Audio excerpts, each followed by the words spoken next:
USA Radio News with Tim Berg. Civil rights and immigration groups have filed a lawsuit challenging the Trump administration's new rules that could dramatically limit asylum claims by Central American migrants seeking to enter the United States. The suit, filed in a Northern California federal court on Tuesday, alleges the new asylum policy is an unlawful effort to significantly undermine, if not virtually repeal, the U.S. asylum system at the southern border. Senate Majority Leader Mitch McConnell responds to tweets and comments from President Trump today on Capitol Hill. Well, the president's not a racist. The president's not a racist. And I think the tone of all of this is not good for the country. But it's coming from all different ideological points of view. That's the point. To single out any segment of this, I think, is a mistake. And the Dow lost 24 points today. This is USA Radio News.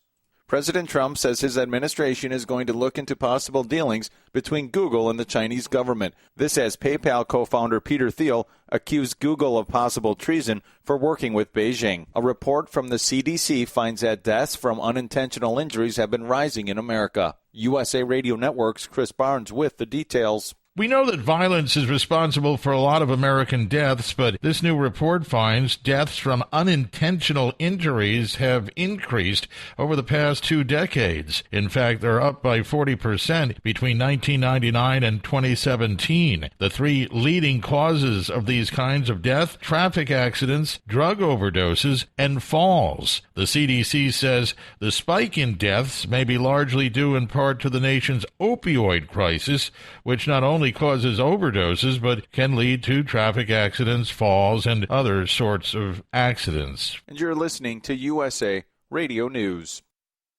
As more and more people are smuggling large quantities of drugs from Mexico into the United States, many people wonder what can be done and where all these drugs end up. J. Todd Scott is a DEA agent, and he tells me that the drugs that flow across the border from Mexico, they end up in all different parts of the United States. Arizona, which is also where I've worked, Texas, I mean, these are gateways to the problems that we're seeing back east. You know, nowadays, fentanyl and heroin problems that have become so prevalent, have been so focused on, all of that fentanyl and heroin, or most of it, comes through these border regions, and that's how it gets east. And the opioid crisis overall is something that I have worked both here on the border and in Kentucky, where I'm from. And I have a book coming out next year that is set in Kentucky that deals a lot with that. It's another crime novel, but it uses the opioid crisis as a backdrop. And at the end of the day, these cartels, they're money-making enterprises. And right now, unfortunately, in society, there's a lot of money to be made in drug trafficking. J. Todd Scott is author of the book This Side of the Night, where he deals with the Mexican drug cartel in a fiction way. Please remember, you can find us online at usaradio.com or on Facebook at USA Radio. For USA Radio News, I'm Tim Berg.